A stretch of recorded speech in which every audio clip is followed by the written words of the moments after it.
The year was 1849, when America's veins began to pulse with gold fever. Whispers traveled faster than the trains that didn't yet reach California. Whispers of rivers gleaming like liquid sunlight and mountains pregnant with fortune. Newspapers called it the Great Discovery, and within months, 500,000 souls set their faces westward, chasing the promise of a new world that shimmered just beyond the desert.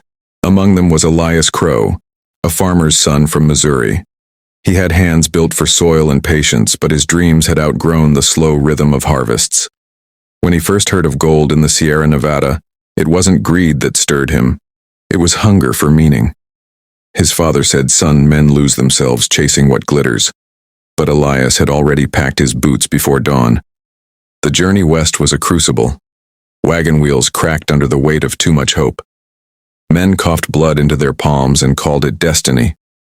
The plains stretched endless, dust and silence and the faint stench of regret. Nights were colder than sin. Mornings burned like punishment. Elias buried 2 fellow travelers before reaching California, one felled by fever, the other by despair. When he finally stood before the rolling hills of the Sierra, the world did not sing. There was no gold beneath his feet, only mud, sweat, and thousands of strangers digging at the earth like starving ants. The camps looked nothing like paradise. Torn canvas tents, half-built shacks, fires that smoked more than they burned. Whiskey and rumor were the only currencies that never ran out. Elias bought a rusted pan, a shovel missing its handle, and a patch of dirt beside a dry creek. The first time he dipped his pan into the water, his reflection looked back, sunburnt, hollow-eyed, but alive. He swirled the gravel gently, watching the water carry away the silt until all that remained was silence and disappointment. Days passed. His hands blistered, his back broke, his hope flickered. He found not gold, but a kind of truth, that the earth gives nothing freely. Yet every morning, he returned to the same creek, the same pan, the same ritual of faith. For men like Elias, it was never just about gold.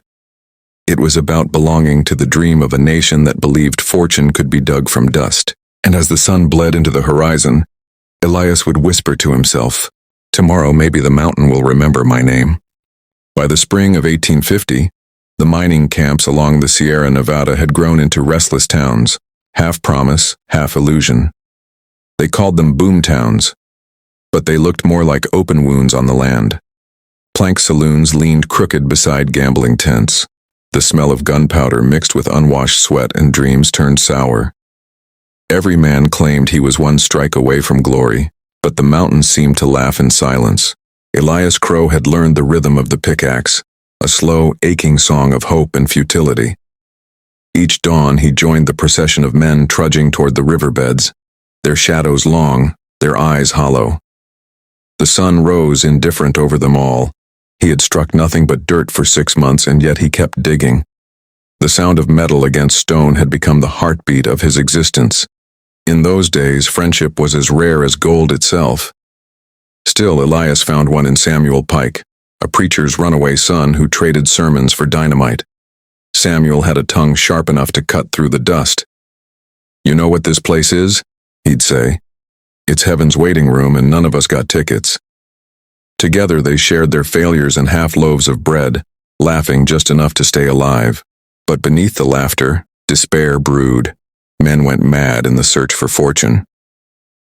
One night, a miner named Harlan shot his own partner for hiding a nugget the size of a pebble. The next morning, Harlan was gone, vanished into the hills like a ghost with blood on his boots. Violence became as common as prayer. Both were whispered with trembling hands. Elias began to write letters home, long, trembling confessions of a man caught between faith and the fever of the frontier. But he never mailed them. He feared his mother would read the truth in his words, that the West was not gold and glory, but grief wrapped in sunlight. By midsummer, the river had thinned to a trickle. The once roaring camps now echoed with coughing and curses. Some packed their pans and left for Oregon. Others stayed, too proud or too lost to turn back. Elias stayed. He told himself he wasn't beaten yet, that the next dig might change everything. But deep inside he knew the truth. that gold wasn't just buried in the earth. It was buried inside every man who still believed in tomorrow. And so, as the wind howled through the valley like the voice of the forgotten, Elias lifted his shovel once more and whispered, "The earth remembers who endures." Winter crept into the Sierra like a thief, stealing color from the sky and mercy from the earth. By January of 1851, the mining fields had turned to frozen tombs. The rivers were chains of ice, the pans useless. Men huddled around dying fires, trading lies to keep warm. Snow muffled every sound except the cough of the dying. A grim lullaby in the valley of hope. Elias Crowe had grown lean, his beard now a shroud of frost. His hands were cracked maps of suffering, his nails black with earth. He and Samuel Pike had built a makeshift cabin from timber and prayer, a shelter barely holding against the storms that clawed the mountains. Inside, the air smelled of wet wool, burnt coffee and regret. Food had become rarer than gold itself. One by one, the camps around them emptied, leaving behind only abandoned shovels and dreams turned to ghosts. Samuel, ever defiant, joked, "If the Lord won't feed us, maybe he'll at least remember our names." But his laughter carried the hollow echo of fear. Then one night, fate finally shifted. After weeks of clawing through frozen gravel near the foothills, Elias struck something strange. A glint too steady to be frost. His heart pounded. He dug faster, hands bleeding through torn gloves, until a small vein of gold winked up from the dirt like the eye of some buried god. For a moment, time held its breath. The world that had ignored him finally whispered back. He ran to the cabin, shouting Samuel's name into the wind. Together they stared at the glittering fragment, small, imperfect, but real. They laughed, wept, and prayed all at once. For the first time, the dream had a heartbeat. But gold has its own curse. By dawn, word had spread. Men from nearby camps appeared, eyes sharp, smiles false. "Where'd you find it?" they asked, too kindly. Elias lied. He pointed east, miles from the truth. 2 nights later, Samuel was gone, his bed empty, his footprints leading toward the hills. Along the trail, Elias found a trail of blood, faint and vanishing in the snow. No body, no answers, just silence. The next morning, Elias buried his discovery under a fallen pine. He marked it not with a cross but with his pickaxe, driven deep into the earth. Then he whispered to the wind, "Gold takes more than it gives." From that day, Elias stopped digging for treasure. He began digging for meaning, for the courage to survive what the gold had already claimed. By the summer of 1852, the fever of gold had begun to fade, like the last ember of a dying fire. The hills, once alive with pickaxes and shouting men, now lay quiet beneath a heavy sky. Saloons had shut their doors. Prospectors had vanished eastward, and only the stubborn few remained. Men too hollow to return home or too haunted to stop searching. Elias Crowe was one of them. He lived alone now, in the same cabin he and Samuel had built 2 winters before. The door still bore Samuel's initials, carved rough with a knife the night they thought fortune had finally smiled. Elias sometimes traced those letters with his fingertips, as if the wood might speak back. The gold he had buried still slept beneath that pine, untouched. He told himself it was better that way. Better for it to remain a secret than a curse. Each morning he walked to the river, not to dig, but to listen. The water had its own stories, of men who came and went, of greed and ghosts and dreams buried too deep to find. He had stopped believing in luck, but he still believed in the land.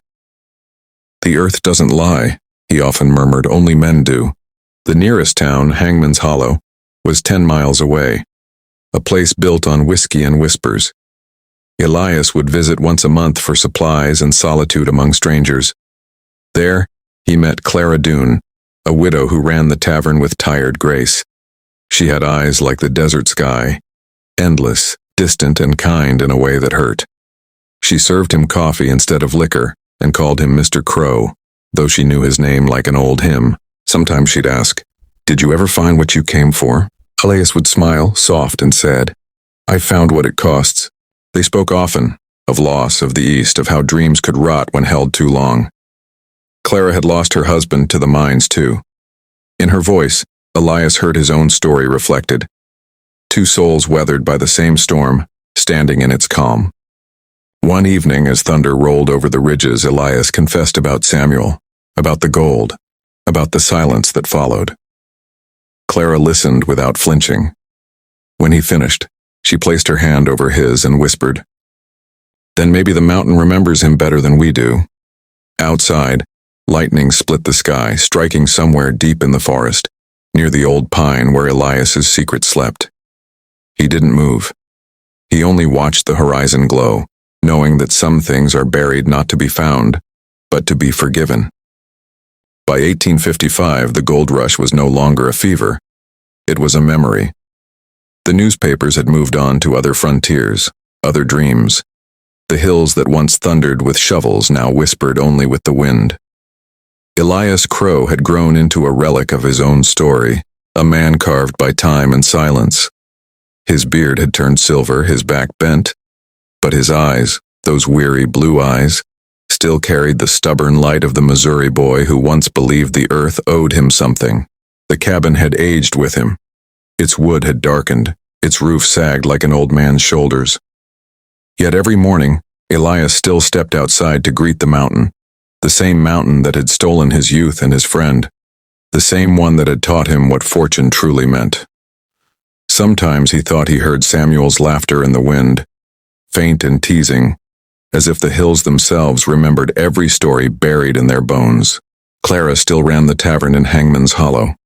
The crowds had thinned and her hands had grown frail, but she still poured Elias his coffee, still asked if he'd found peace. He'd always answer the same. Some days. And that was enough. One autumn afternoon, Elias decided to visit the pine tree where he had hidden his gold 4 years ago. The air smelled of rain and wild sage.